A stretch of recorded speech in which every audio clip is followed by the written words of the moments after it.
Bienvenidos a mi canal, Ateneo de G. Mi nombre es Graciela y hoy voy a compartir con ustedes fragmentos de la obra del escritor Franz Kafka. El primer fragmento corresponde a su obra El Castillo, el segundo a Diarios 2 y el tercer fragmento a La Metamorfosis.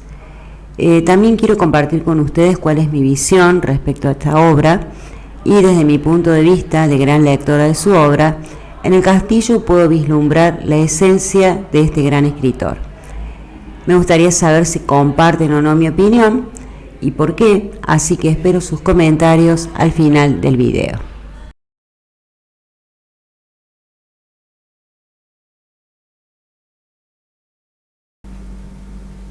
Capítulo 1. La llegada. Cuando K llegó era noche cerrada. El pueblo estaba cubierto por una espesa capa de nieve. Del castillo no se podía ver nada. La niebla y la oscuridad lo rodeaban. Ni siquiera el más débil rayo de luz delataba su presencia. K permaneció largo tiempo en el puente de madera que conducía desde la carretera principal al pueblo, elevando su mirada hacia un vacío aparente. Se dedicó a buscar un alojamiento. En la posada aún estaban despiertos. El hostelero no tenía ninguna habitación para alquilar, pero permitió, sorprendido y confuso por el tardío huésped, que K durmiese en la sala sobre un jergón de paja. K se mostró conforme. Algunos campesinos aún estaban sentados delante de sus cervezas, pero él no quería conversar con nadie, así que él mismo cogió el jergón del desván y lo situó cerca de la estufa. Hacía calor. Los campesinos permanecían en silencio. Aún los examinó un rato con los ojos cansados antes de dormirse. Pero poco después lo despertaron. Un hombre joven, vestido como si fuese de la ciudad, con un rostro de actor, ojos estrechos y cejas espesas, permanecía a su lado junto al posadero. Los campesinos todavía seguían allí. Algunos habían dado la vuelta a sus sillas para ver y escuchar mejor. El joven se disculpó muy amablemente por haber despertado a K. Se presentó como el hijo del alcaide del castillo y después dijo: «Este pueblo es propiedad del castillo. Quien vive aquí o pernota vive en cierta manera en el castillo. Nadie puede hacerlo sin autorización del conde. Usted, sin embargo, o no posee esa autorización, o al menos no la ha mostrado». K, que se había incorporado algo, se alisó el pelo, miró desde abajo a la gente que lo rodeaba y dijo: «¿En qué pueblo me he perdido? ¿Acaso hay aquí un castillo?» «Así es», dijo lentamente el joven, mientras aquí y allá se sacudía alguna cabeza sobre K. «El castillo del conde Westward». «¿Y hay que tener una autorización para pernoctar?», preguntó K, como si quisiese convencerse de que no había soñado las informaciones aportadas con anterioridad. «Hay que tener la autorización», fue la respuesta. Y K captó un tono de burla cuando el joven preguntó al hostelero y a los huéspedes con el brazo extendido: «¿O acaso no hay que tener una autorización?». «Entonces tendré que recoger la autorización», dijo K, bostezando, y se quitó la manta con la intención de levantarse. «Sí, ¿y quién se la va a dar?», preguntó el joven. «El señor conde», dijo K, «no me queda otro remedio». «¿Solicitar ahora a medianoche una autorización del conde?», exclamó el joven, retrocediendo un paso. «¿No es posible?», preguntó K con indiferencia. «Entonces, ¿por qué me ha despertado?». Pero el joven entró en cólera. «Maneras de vagabundo», exclamó. «Exijo respeto por la autoridad condal. Precisamente le he despertado para comunicarle que debe abandonar enseguida el condado». «Basta de comedias», dijo K con un tono llamativamente bajo. Volvió a echarse y se cubrió con la manta. «Joven, ha llegado demasiado lejos y mañana volveré a ocuparme de su conducta. El posadero y estos señores serán testigos en el caso de que necesite testigos. Por ahora conténtese con saber que soy el agrimensor solicitado por el conde. Mis ayudantes vendrán mañana en coche con los aparatos. No quise perderme un paseo por la nieve, pero por desgracia me he desviado algunas veces del camino y por eso he llegado tan tarde. Que era muy tarde para presentarme en el castillo es algo que ya sabía yo mismo antes de su elección. Por esta razón me he conformado con este albergue nocturno que usted, dicho con indulgencia, ha tenido la descortesía de perturbar. Con esto he concluido mis explicaciones. Buenas noches, señores. Y K se volvió hacia la estufa. ¿Agrimensor?, oyó aún que preguntaban dubitativamente a sus espaldas. Luego se hizo el silencio. Pero el joven se recobró de la sorpresa y le dijo al posadero en un tono lo suficientemente apagado para interpretarse como una actitud de respeto hacia el sueño de K, pero lo suficientemente elevado como para que le fuese comprensible. Me informaré por teléfono. ¿Cómo? ¿Hasta un teléfono había en esa posada de pueblo? Estaban perfectamente establecidos. Ese detalle sorprendió a K, aunque en verdad lo había esperado. Resultó que el teléfono estaba situado casi encima de su cabeza. En su somnolencia lo había pasado por alto. Pero si el joven quería telefonear, no podría impedir, ni con toda su buena voluntad, perturbar el sueño de K. Dependía de K permitirlo llamar y decidió hacerlo. Pero entonces ya no tenía sentido simular que estaba dormido, así que volvió a ponerse boca arriba. Vio a los campesinos arrimarse tímidamente y hablar entre ellos. La llegada de un agrimensor no era algo baladí. La puerta de la cocina se había abierto. Ocupando todo el umbral se encontraba la poderosa figura de la posadera.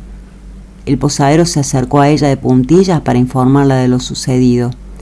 Y entonces comenzó la conversación telefónica. El alcaide dormía, pero un subalcaide, uno de los subordinados, un tal Fritz, estaba allí.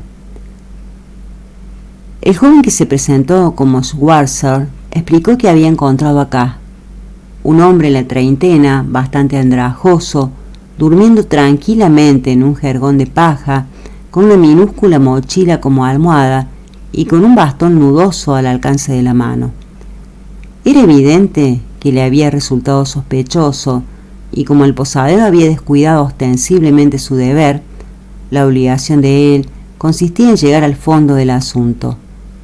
El hecho de despertarlo, el interrogatorio, la amenaza derivada del deber de expulsarlo del condado, habían sido tomados con indignación por parte de K. Por lo demás, según había resultado al final, con razón, pues afirmaba ser un agrimensor solicitado por el conde. Naturalmente que suponía al menos un deber formal comprobar esa afirmación, y Schwarzer le pedía por ese motivo al señor Fritz que averiguase en la Secretaría Central si realmente se esperaba un agrimensor de ese tipo y que telefonease la respuesta enseguida. Entonces volvió el silencio.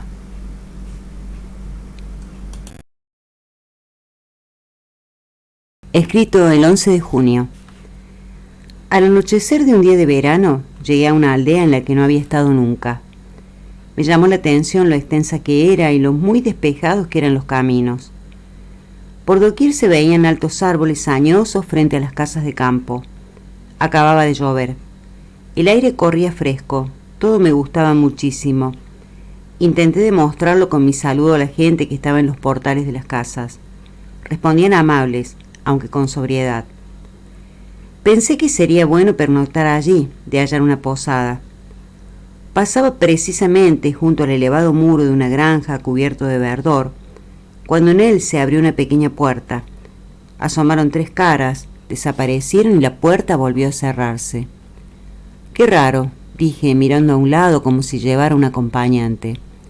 Y en efecto, junto a mí, como para desconcertarme, había un hombre sin sombrero ni chaqueta, con un chaleco negro de punto y fumando una pipa.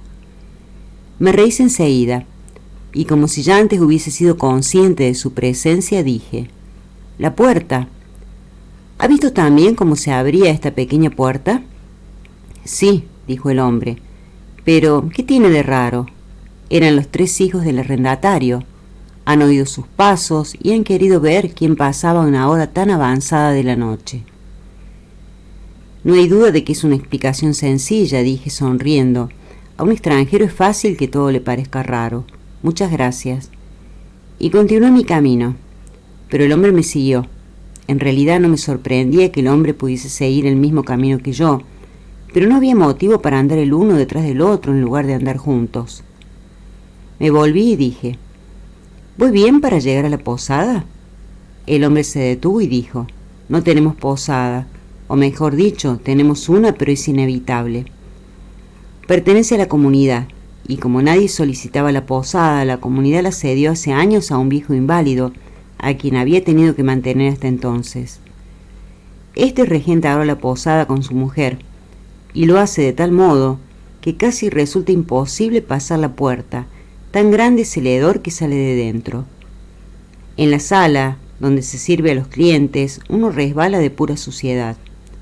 Un local miserable, una vergüenza para la aldea, una vergüenza para la comunidad. Sentí deseos de contradecir a aquel hombre. Su aspecto me inducía a ello, aquel rostro flaco en el fondo, de mejillas amarillentas, corriosas, ligeramente rellenas, y las arrugas negras que se movían por toda la cara según los movimientos de las mandíbulas. Bueno, dije sin expresar mayor asombro por tales circunstancias y proseguí. A pesar de todo me alojaré allí, puesto que he decidido pasar la noche en la aldea. Pero entonces, dijo el hombre a toda prisa, ¿no debe usted seguir este camino para ir a la posada? Y me señaló la dirección de donde había venido. Vaya usted hasta la esquina siguiente y tuerza a la derecha. Enseguida verá el rótulo de una posada. Allí es. Le agradecí la información y pasé nuevamente junto a él, que ahora me observaba con particular atención. Contra la posibilidad de que me hubiese indicado una dirección falsa, yo estaba sin duda completamente indefenso, pero no tenía por qué aturdirme la necesidad de emprender la marcha pasando junto al punto donde él se hallaba, ni tampoco el hecho de que hubiera dejado con tal sorprendente rapidez de prevenirme contra la posada. Cualquier otra persona me indicaría el camino de la posada, y si estaba sucia, por una vez dormiría incluso sobre la suciedad, con tal de satisfacer mi obstinación. Por otra parte, tampoco tenía otra alternativa. Ya había oscurecido. Las rutas estaban reblandecidas por la lluvia y el camino hasta la aldea más próxima era largo. El hombre quedaba ya detrás de mí, y mi intención era no ocuparme más de él, cuando oí una voz de mujer que se dirigía al hombre. Me volví. De la sombra de un grupo de plátanos surgió una mujer alta y erguida. Relucía su falda de color pardo amarillento y se envolvía la cabeza y los hombros con un paño de tosca malla.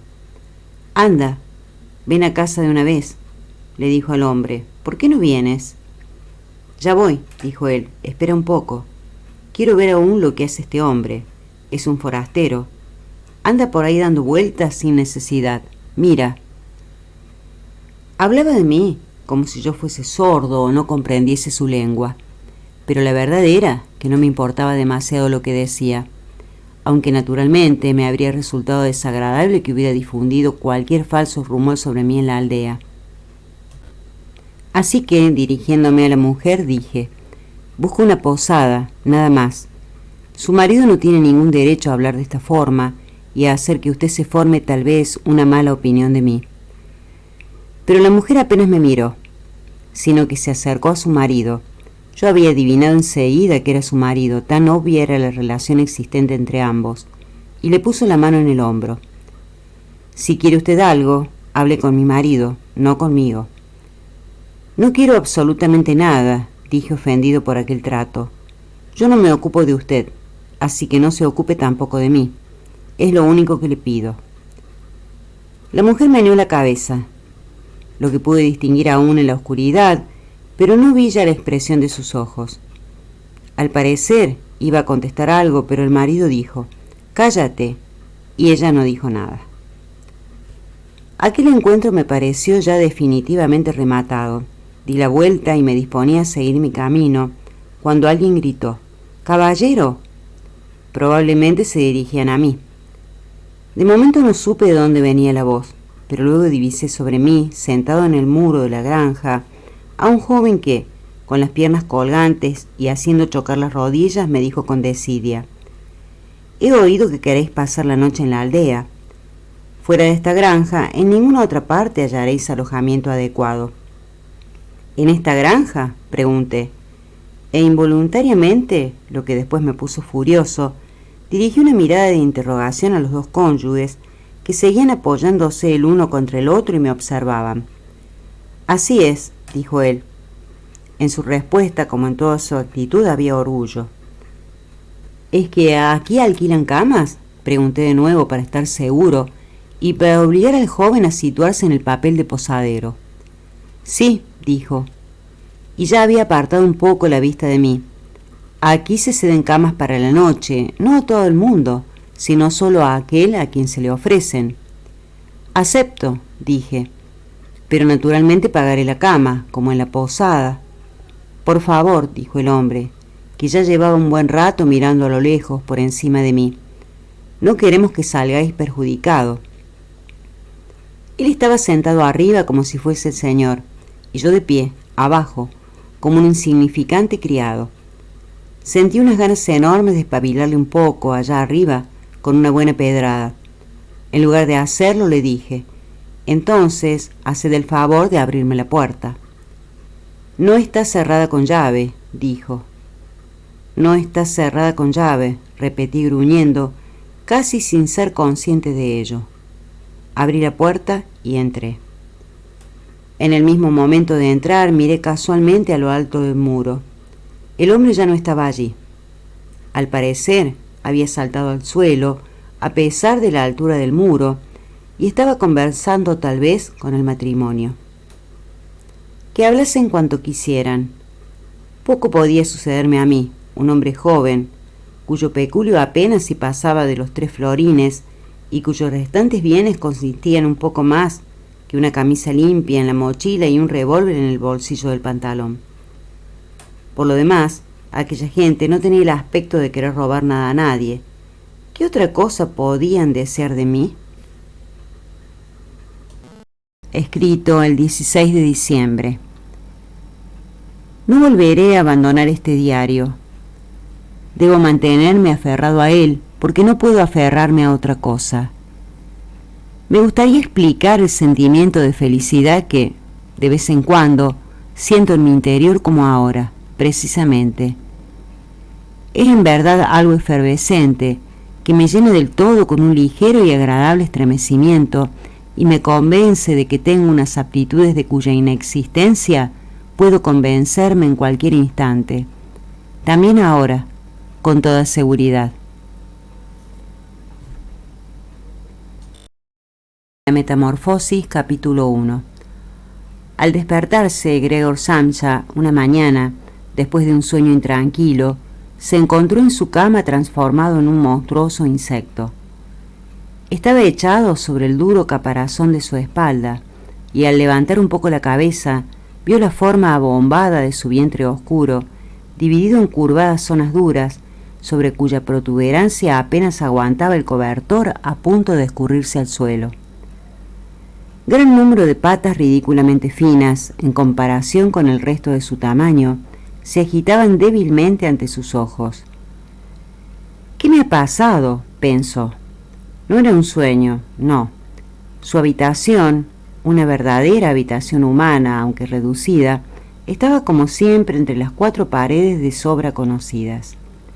Detrás de la mesa, sobre la que se extendía un muestrario de paños desempaquetados, Samsa era viajante de comercio, estaba colgada aquella estampa que hacía poco había recortado de una revista y colocado en un hermoso marco dorado. Representaba a una dama con un sombrero y una boa de piel, que estaba sentada y muy tiesa levantaba hacia el espectador un bañito de piel, donde desaparecía su antebrazo.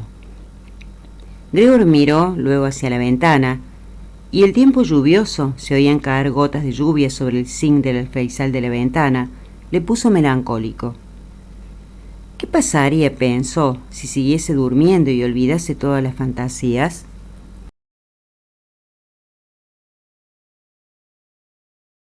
pero resultaba completamente imposible, ya que solía dormir del lado derecho y en su estado actual no podía colocarse de ese lado. Aunque se girase con fuerza sobre el lado derecho, una y otra vez acababa balanceándose sobre la espalda. Lo intentó 1000 veces en vano. Cerró los ojos para no ver las patas bullendo y solo cedió en sus intentos cuando empezó a notar en el costado un dolor leve y agudo que nunca había sentido hasta entonces. Dios mío, pensó, qué profesión tan cansada he elegido. Un día sí y otro también de viaje. Los esfuerzos del negocio son mucho mayores fuera que en el almacén de la ciudad, y además este trajín de viajar, el estar al tanto de los enlaces de los trenes, la comida mala y fuera de horario, una relación humana que constantemente cambia, que dura muy poco y que nunca llega a ser cordial. Que se lo lleve todo el diablo. Sintió sobre el vientre una ligera picazón. Se deslizó lentamente sobre la espalda hacia la cabecera de la cama para poder levantar mejor la cabeza. Vio que el sitio que le escocía estaba totalmente cubierto por unos puntitos blancos, que no supo explicarse y quiso palpar esa zona con una pata, pero al instante la apartó, porque el roce le producía escalofríos. Se deslizó de nuevo a su posición primitiva. Esto de madrugar, se dijo, le hace a uno desbarrar. El hombre necesita dormir. Otros viajantes se dan la vida padre. Cuando, por ejemplo, algún día por la mañana, vuelvo a la pensión para anotar los pedidos que he conseguido, esos señores están todavía sentados desayunando. Si yo hiciera eso, mi jefe me mandaría a la calle al instante. Y quién sabe si no sería lo mejor para mí. Si no fuese por mis padres, ya me habría largado hace tiempo, habría ido al jefe y le habría dicho todo lo que pienso. Se habría caído de la mesa. Qué costumbre más rara esa de sentarse en la mesa y desde arriba hablar hacia abajo con el trabajador que además, por la sordera del jefe, tiene que acercarse mucho. En fin, aún quedan esperanzas. Si algún día reúno bastante dinero para pagar las deudas que mis padres tienen con él, todavía unos 5 o 6 años, seguro que lo hago. Entonces habrá llegado el gran momento, pero mientras tanto tengo que levantarme, pues el tren sale a las 5, y miró hacia el despertador que hacía tic-tac sobre el baúl. Dios mío, pensó, eran las 6:30, y las manecillas seguían avanzando tranquilamente. Ya había pasado incluso la media, casi eran ya -15.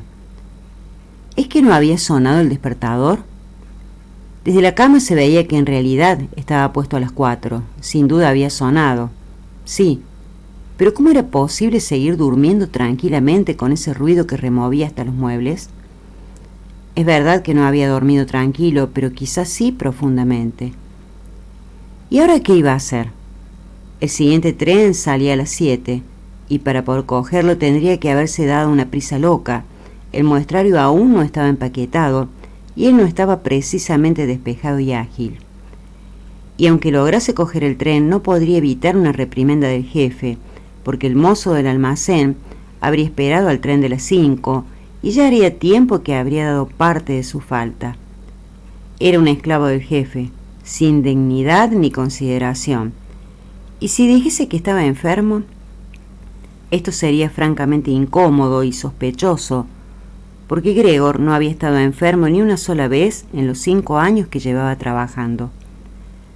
Sin duda vendría el encargado con el médico del seguro, echaría en cara a sus padres que tuvieran un hijo tan perezoso y eludiría todas las objeciones basándose en el médico del seguro, para quien solo existen hombres sanos, pero que odian el trabajo. ¿Y en este caso no estaría acertado? Gregor, quitando la somnolencia lógica después del largo sueño, estaba completamente bien, incluso con hambre. Mientras pensaba rápidamente sobre todo esto, sin decidirse a abandonar la cama, el despertador ya marcaba las 7:15, golpearon suavemente en la puerta situada junto a la cabecera de su cama. «Gregor», dijo una voz, era la madre. «Son las 7:15. ¿No ibas a salir de viaje?» «Qué voz más agradable».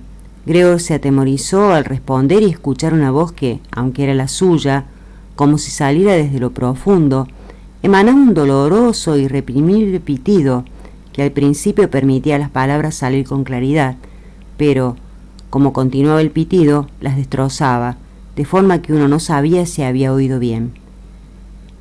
Gregor habría deseado responder con detalle y explicarlo todo, pero ante tal hecho se limitó a decir: «Sí, sí, gracias madre, ya me levanto». Quizás a través de la puerta de madera no se notaba desde fuera el cambio en la voz de Gregor, pues la madre se tranquilizó con la respuesta y se marchó. Pero precisamente por este breve intercambio de palabras, los otros miembros de la familia se apercibieron de que Gregor, contra lo esperado, aún estaba en casa, y ahora el padre llamaba suavemente, pero con el puño, desde una puerta lateral. Espero les haya resultado interesante lo leído y espero sus comentarios y los encuentro en el próximo video. Muchas gracias.